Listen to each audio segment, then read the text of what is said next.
kick back and listen, it'll make you grin.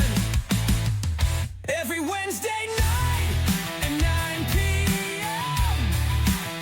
Central Standard Time. Yeah, yeah.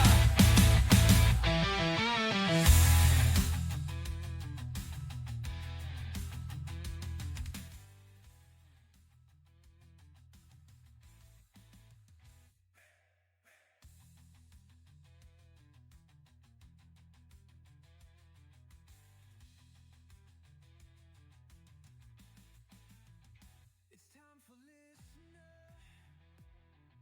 emails, comments and stuff they send in. So kick back and listen, it'll make you grin. Every Wednesday night at 9 p.m. Central Standard Time. Yeah.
Set wanted to do away with Osiris, so he had him cut up into 14 pieces.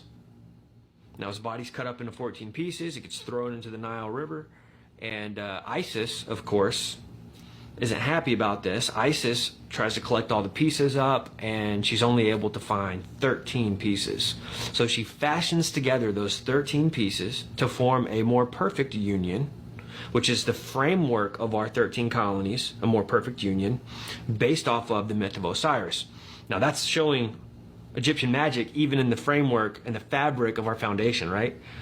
It's not an accident that they brought together 13 colonies to form a more perfect union. That was all by design. It was all manufactured.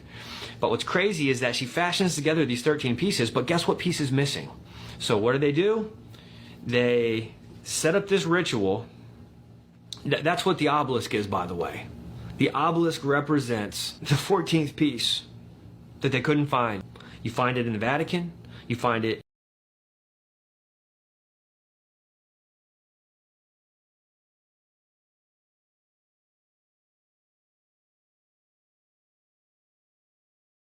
in ancient Egypt. You find it here in the States. You find it all over cemeteries. You find it all over the Masonic lodges. It represents the Osiris.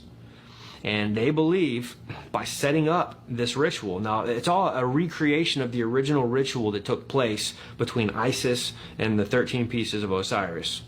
The Washington Monument and the Dome of Isis, which is the Capitol building. Now this is fascinating because the original ritual had to take place between in a courtyard, between a dome and an obelisk. Putting those two together like that creates a power generator. Literally a generator for this ritual. And the idea is that the seed of Osiris, the seed, is going to come up and emit out of Washington Monument, and it's going to take over whoever our president is. Now this sounds crazy, but think about this. In ancient Egypt, what had happened was the Pharaoh would go through this ritual, he would enter in a man, and he would exit the ritual a god. That was their belief. And they believed that their Pharaoh was literally the embodiment of Osiris because of that ritual. They were calling him up out of the underworld. So what we have in America is this same ritual basically that the Freemasons believe that they have maintained the proper language and the ritual to a T from the ancient world. They claim to have this still today. They're right there between the dome and the obelisk, right there in that power generator, and right around the corner at the Herodome, which is what they call the Masonic Mecca of the world, literally. The Herodome is this temple, this massive, crazy temple in D.C. They are up there while they do this ritual, and they are literally doing the raising of Osiris ritual while the presidential inauguration happens at every election. And they are literally calling on the spirit of Osiris to raise up, or Apollo, however you want to slice it, to come out of the underworld and to possess, exits the ritual, a god.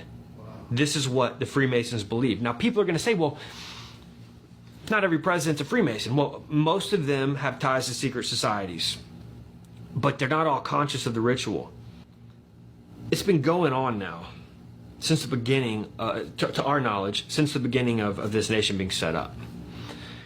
They believe that it's going to stick eventually. See, they don't know which president is going to be the final Osiris. Now, they believed in the foundation of this nation that Washington was a type. He was the first Osiris. Technically, every president in their eyes is an Osiris. But the crazy thing is that not every time the ritual is going to stick. They have to keep doing it until it actually sticks and they get that one that they've been waiting for. This is kind of like when we talk about Babylon working.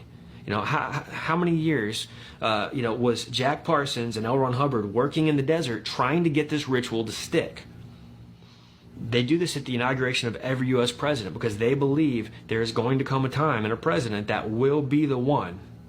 He will be the one, and they will go through this ritual when his body lies in state in the Capitol Dome.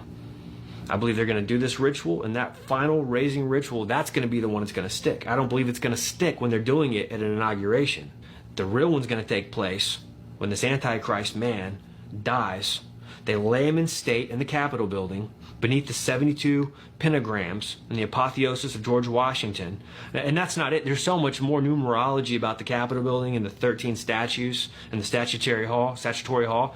But I believe that's the real ritual. That's the one where he's going to raise, where the spirit of Osiris, which the Bible talks about this Apollyon coming up from the bottomless pit.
So, you want to get weird?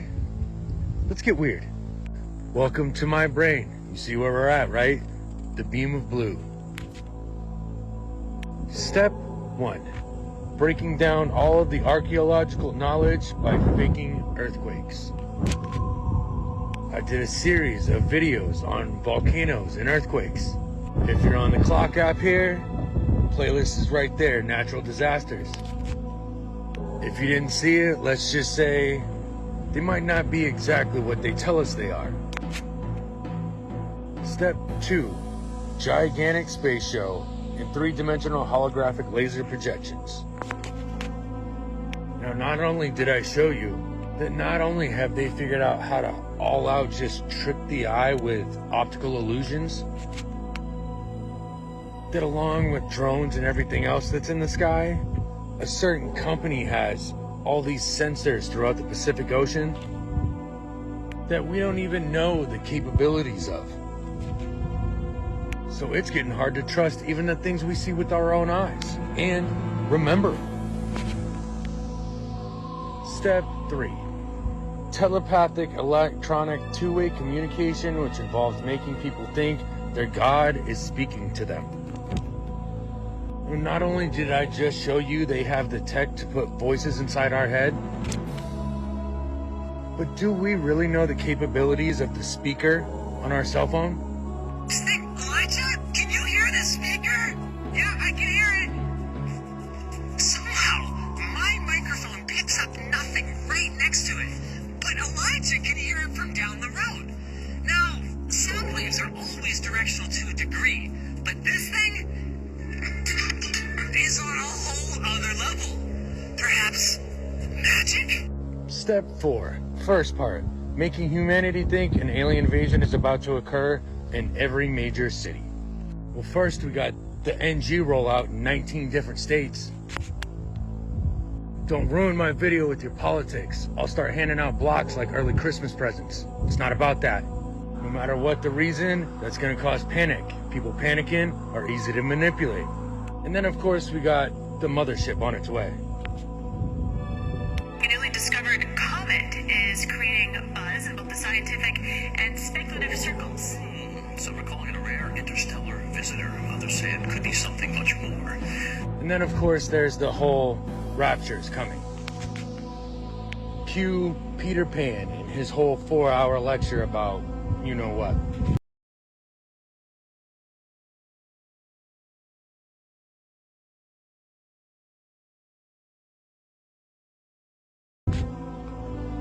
So I don't know about you, but I'm gonna go get some more popcorn. Stay safe.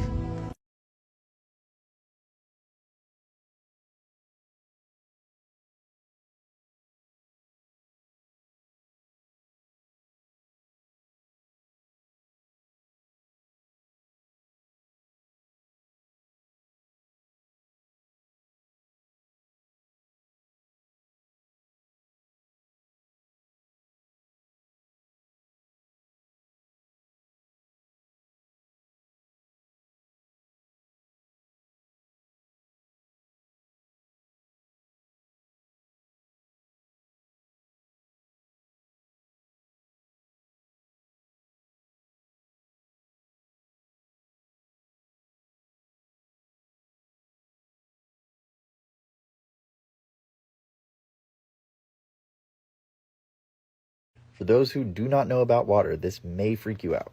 Veda Austin has stumbled upon some pretty wild stuff. She let salt water evaporate in a petri dish with a pyramid in it, and the salt water crystallized into little mini pyramids. Now to test this, she used the same salt water and let it evaporate without the pyramid, and it formed its normal cubical shape. Now water is pretty unique in the universe. If you get it in your car motor, it'll lock it up and bend all the metal, and it's also how we turn turbines in coal plants. It exists in all 3 states on the planet, and it is a very powerful solvent. Its molecules are shaped like hexagons, and we see this when it freezes. This means that anything that is dissolved in it can be stored in it, which is why you should always filter and realign your water if you can. I've shown you through cymatics that your DNA also shares this same shape, and using cymatics, we can read it like a song. If Veda left this in a quiet room, it's probably resonating at the Schumann resonance, about 7 hertz, the resonance of the planet. When that crystal vibrates, it transmits that vibration to the salt crystals via the water. There's a fantastic research paper on this by How Science. They transmitted an entire genetic sequence through water using 7 hertz. They put 2 beakers of water next to each other. One was pure water, one was DNA. They then subjected them both to 7 hertz and waited 18 hours. After using a polymerase reaction, they recreated the DNA. If that wasn't enough, a team of researchers made a hard drive using the same technique. It stored the data of 2 trillion CDs in a gram, and it read it 10,000 times faster.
Who's Tony Blair's mouthpiece? Because Tony Blair wants this because he's going to make zillions from it, by the way. It's the only thing he talks about. There is only one line in this whole article which, for me, is absolutely critical, and that is that it's going to be so easy to do all of the things that you've just said. You can even collect your supermarket loyalty points on it. Yeah. That is the scariest line in that whole article. You know why? Because eventually, Kai, when we have this whole thing where you can't do anything in society without your digital ID, not only will you be able to collect your supermarket points on it, which sounds all lovely, when you've eaten too much beef because you've overstepped your carbon footprint, it won't let you buy it at the tills. When you go to fill up your car, it won't let you put petrol in. And when you haven't been a nice person online, it won't let you get on an airplane. This is the start of a social credit system. It's wrong, and everybody should say no, and I will say no. We have a passport. They know who I am. That's enough. Okay, the fact that you want to put the decline of this country on the fact that there's a bit of paper washing around is laughable. I'm not saying it's all about that. Down to your Chancellor, nothing else. But apart from that, the problem with digital ID, and I read this article by Pat McFadden today, who's Tony Blair's mouthpiece, because Tony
time for a listener. Emails, comments, and stuff they send in. So kick back.